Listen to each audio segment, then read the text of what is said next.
Hello मेरे YouTube के छोटे मोटे फैमिलीज़। आज हम लोग हेयर कट करने जा रहे हैं। बटरफ्लाई हेयर कट का फुल ट्यूटोरियल है ये। खास करके मैं आज सबका कंप्लेन पूरा कर रहा हूँ, फुलफिल कंप्लीट मैं पूरा करने जा रहा हूँ।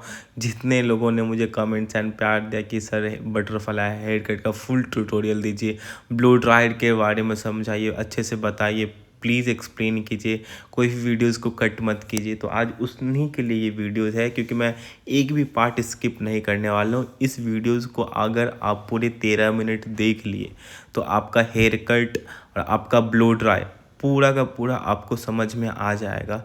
इसके लिए इस हेयर कट को करने के लिए मैंने बहुत सिंपल सिंपल चीज़ों को किया हुआ है एंड बहुत सिंपल रखा है। मैंने कोई एडवांस करके नहीं रखा, लेकिन हाँ, उसके अंदर जो इंग्रेडिएंट मैंने लास्ट में यूज़ किया है, जो टिक एंड ट्रिक्स यूज़ किया हुआ है, वो हिडन्स था, काफ़ी सीक्रेट था एंड वो बहुत सारे हेयर स्टाइलिस्ट इसी चीज़ को एक्सप्लेन नहीं करना चाहते हैं, क्योंकि वो उनका एक सीक्रेट पार्ट रह जाता है। तो मैंने आज उसी को रिवील किया है।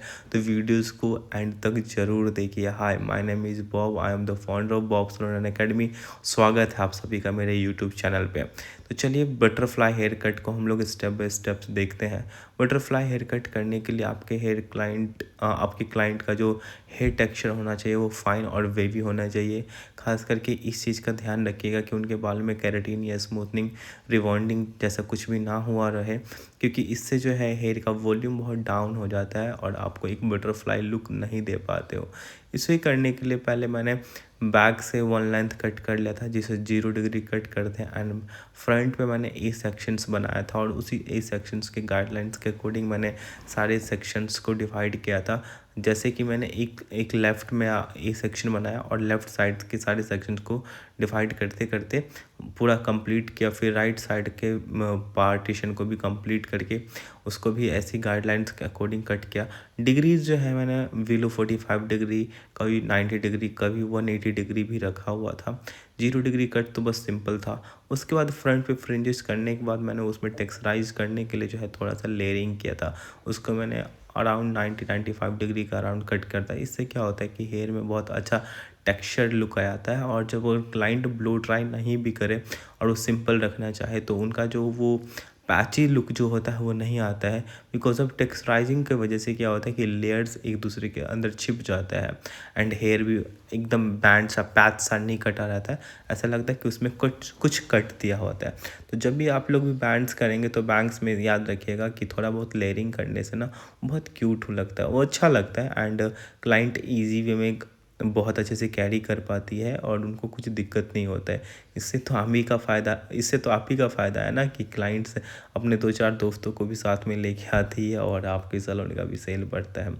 वैसे बाय द वे मैं बहुत जल्दी ही सैलून के बिज़नेस की टिप्स के बारे में लेके आने वाला हूँ वीडियोस, तो आप लोग उसका भी इंतज़ार ज़रूर कीजिएगा। अभी तो ये हेयर कलर का टोटल सीरीज मैं एक्सप्लेन करते रहता हूँ, बट बीच बीच में आप सबका ध्यान भी तो रखना पड़ता है ना। आप लोग भी कमेंट्स करते हो कि हेयर कट का फुल ट्यूटोरियल चाहिए एंड ब्लो ड्रायर के साथ चाहिए, तो वीडियोस तो पूरा देखना ही पड़ेगा। उसके बाद जो है फ्रंट पे मैंने लेफ़्ट साइड से पहले लेयरिंग निकाल लिया था। उसमें मैंने बहुत हल्का हल्का टेक्सचराइजिंग किया हुआ था, क्योंकि हेयर बहुत फाइन था। ज़्यादा टेक्सचराइजिंग करने से जो होता है वो आपका फिर वो लेयर सेपरेट नहीं दिखता है। एक और चीज़ का ध्यान रखिएगा कि जितना ज़्यादा थिक टेक्सचर रहेगा, मतलब डेंसिटी बहुत ज़्यादा रहेगा, तब आप उसमें खूब टेक्सचराइजिंग कर सकते हैं। अगर फाइन है तो उसको थोड़ा सा सिंपल कट कर रखेंगे तो उतना ही बेस्ट रहेगा। वन टाइम पे कट करो, हल्का सा पॉइंट बना दो, उतने ही काफ़ी लेयर्स हो जाता है उसमें। अगर बार बार पॉइंट बनाओगे तो लेयर जो होता है वो मर्ज होता है एक दूसरे में, तो वो दिखता भी नहीं है।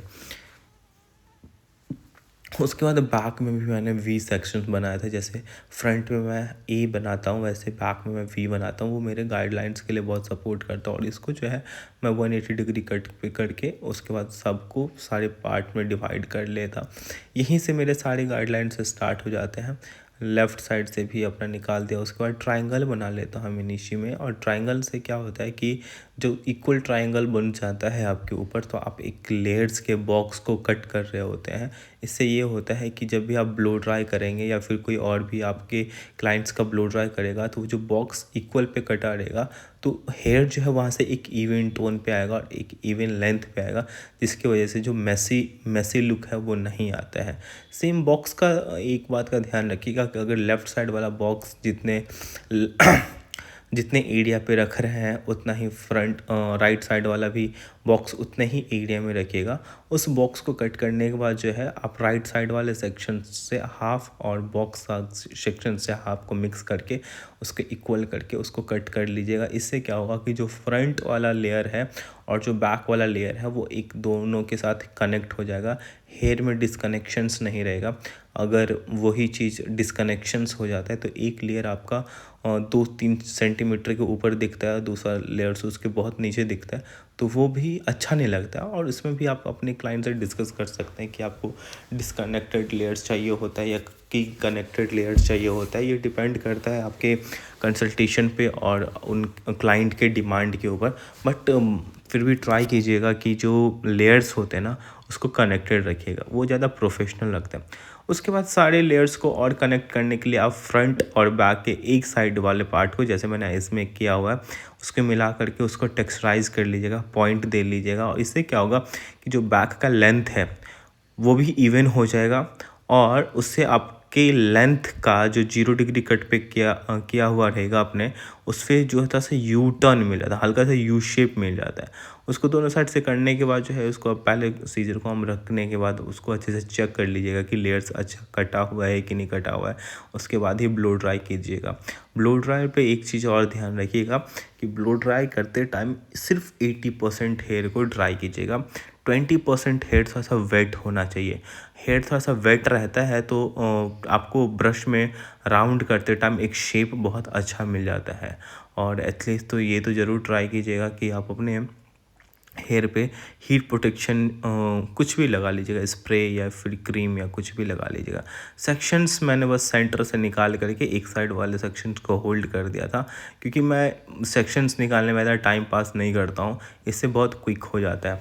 उसके बाद बैक से मैंने स्टार्ट किया हुआ है और ऊपर के एरिया को बहुत अच्छे से नीट करने के बाद जो है लोअर वाले एरिया को नीट किया, आउटर एंड इन में दोनों साइड से करके लास्ट में आउट में करके उसको फिंगर के हेल्प से कुछ देर राउंड में टच करके बस इसको खोल देना है। क्योंकि बटरफ्लाई हेयर कट में यही एक लुक होता है कि जब ये हेयर का जो लेयर्स होता है वो आउटर की तरह जब फ्लो करता है तब वो आपको एक बटरफ्लाई लुक देता है।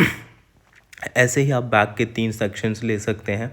पहले स्कैल्प को क्लीन किया, फिर मिड लेंथ को क्लीन किया, देन उसके बाद जो है लो लेंथ को क्लीन करके आउटर एंड इनर पे सेट करके उसको फिर फिंगर की हेल्प से जो है उसको मोड़ करके छोड़ दीजिए। यहाँ पे किसी भी सेक्शंस में आपको राउंड ब्रश को लगा करके होल्ड करने की ज़रूरत नहीं होती, क्योंकि हेयर जो है वो 20% वेट रहता है ना, उसकी वजह से वो ईजिली टर्न हो जाता है। वहीं पे अगर आप हेयर को 100% ड्राई कर लोगे तो वो टर्न होने में दिक्कत होता है और आपको राउंड ब्रश फंसा के रखना पड़ता है।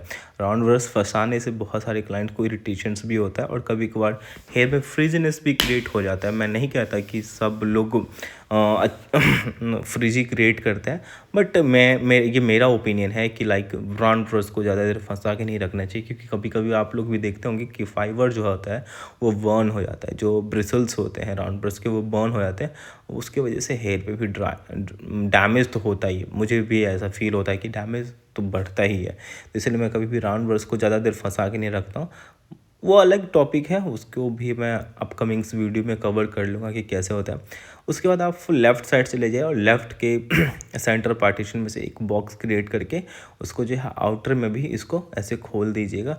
और उसके बाद बाकी के बचे हुए हेयर को क्या कीजिएगा कि उनके फ्रंट पे रख दीजिएगा। जैसे बैक में मैंने अभी खोल के रखा है, तो इसको जो है मैं पहले उसको फ्रंट पे रख लूँगा, बिल्कुल ऐसे। इससे क्या होगा कि जब आप ब्लो ड्राई करेंगे तो उसका जो एयर होगा वो उसको बार बार डिस्टर्ब नहीं करेगा एंड आपको भी बहुत सारा क्लिप्स लगाने की ज़रूरत नहीं पड़ेगी। सेम इसी प्रोसेस को आप उस साइड भी कीजिए बहुत अच्छे से, ऐसे ही जैसे इस साइड आउटर एंड इनर करके किया था। एंड रूट जो है हमेशा क्लीन कीजिए। जब भी रूट पे आप जब ड्राई लगाते हैं तो एक चीज़ का ध्यान रखिएगा कि जो नेक है, जैसे जिस पोजीशन पे भी मैंने रखा हुआ है उस पोजीशंस पे रखिए, नहीं तो जो हीट है, जो ड्रायर का हीट है एंगल की वजह से वो स्कैल्प पे चला जाता है, तो उसकी वजह से क्लाइंट को इरिटेशंस होता है और क्लाइंट कभी कभार भड़क जाती है।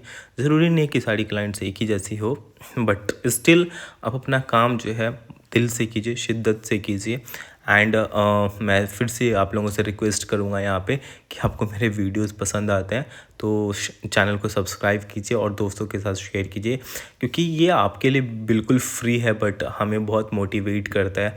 आप एक सब्सक्राइब करते हो और उससे हम लोग तो 100 टाइम ज़्यादा मोटिवेट हो जाते हैं, मेरा भी एनर्जी लेवल हाई हो जाता है एंड वीडियोस पे मेरा और फोकस जाता है, क्योंकि अभी मैं जितने भी वीडियोस बनाता हूँ सब के सब मैं खुद के इन्वेस्टमेंट से ही बना रहा हूँ।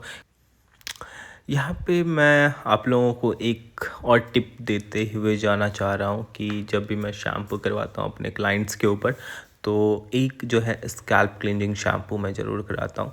जैसे स्कैल्प क्लींजिंग शैम्पू आपको पता है ये बहुत सारा है, ऑयली स्कैल्प के लिए होता है, एंटी डैंड्रफ होता है, हेयर लॉस शैम्पू के लिए हेयर लॉस के शैम्पू होते हैं। ये सारे शैम्पू जो है ना स्कैल्प को बहुत अच्छे से क्लीन कर लेता है और उसके बाद जो है एक वाला जो है मॉइस्चराइजिंग शैम्पू कर लेते हैं। कोई रिपेयर का कर लिया, एंटी ब्रेकेज कर लिया, कलर प्रोटेक्शन कर लिया, इस सब में हीलिंग प्रॉपर्टीज़ अच्छी होती है। तो दूसरा शैम्पू जो है मैं उस पर ये वाला मॉइस्चर वाला शैम्पू कर लेता हूँ एंड थर्डली मैं कंडीशनर को लगा करके 5 मिनट के आसपास छोड़ता हूँ।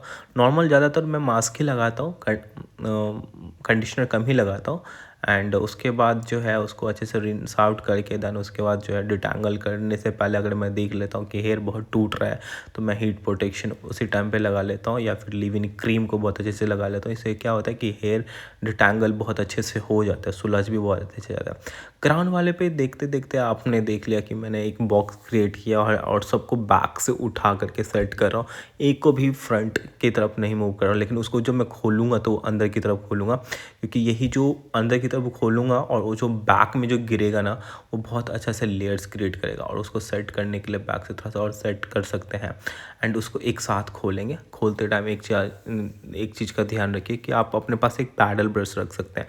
पैडल ब्रश को उठा करके अच्छे से क्राउन पे हेयर को फ्रंट पे ले लीजिएगा एंड पैडल ब्रश की हेल्प से उसको जो है नीट कर लीजिएगा। इससे जो होता है जितने भी आपने जो भी ड्राइड किया था ना उसमें अलग अलग सेक्शंस में वो सारे सेक्शंस एक में कनेक्टेड हो जाते हैं। सब एक में कनेक्ट होने से क्या होता है कि आपका कहीं पे भी एक लाइन नहीं दिखता है और उसको पीछे ले जा कर के ओपन कर सकते हैं आप, लेकिन पीछे ओपन करने से पहले आप उसको फ्रंट पे जैसे मैं फिंगर की तरफ से रोल कर रहा हूँ उसको रोल कर लीजिए और कोई भी स्प्रे रख लीजिए। यहाँ पे मैं शॉशकॉफ का टफ स्प्रे यूज़ कर रहा हूँ क्योंकि टफ में स्ट्रेंथ थोड़ा सा ज़्यादा है, होल्डिंग पावर ज़्यादा है। उसके बाद हैंड से आप मूव करते करते हल्का सा स्प्रे कीजिए, आपका बटरफ्लाई लुक बहुत अच्छा आ जाता है। यही जो है वो बहुत सीक्रेट है एंड बहुत सारे लोग करते हैं, इसको बताते नहीं हैं। बहुत अच्छे अच्छे हेयर ड्रेसर्स इसको करते हैं और बताना नहीं चाहते हैं। जब आप एक हाथ से हेयर को फ्लो कर रहे होते हैं और उसके बाद जब स्प्रे कर रहे होते हैं तो वो जो लेयर्स होता है वो सेपरेट हो जाता है, जिसकी वजह से एक बटरफ्लाई लुक देता है, जैसे कि आप लोगों को देखने को मिल रहा होगा। और आ जाइए मैं इनको फ्रंट का लुक दिखाता हूँ आपको। फ्रंट का लुक तो भी मुझे बहुत औसम लगा था। जो मैंने एबेस्ट्रिक बैंग्स दिया हुआ था फ्रंट पे वो भी इनके ऊपर बहुत खिल रहा था, इनको बहुत सूट कर रहा था, अच्छा लग रहा था एंड ये बहुत खुश थी क्योंकि इनका पतला सा जो हेयर था उसमें बहुत ज़्यादा वॉल्यूम क्रिएट हो गया था। और यही आप प्ले कर सकते हैं कि फाइन हेयर को भी एक अच्छा सा वॉल्यूम क्रिएट कर सकते हैं, जैसे इनको दिख रहा होगा।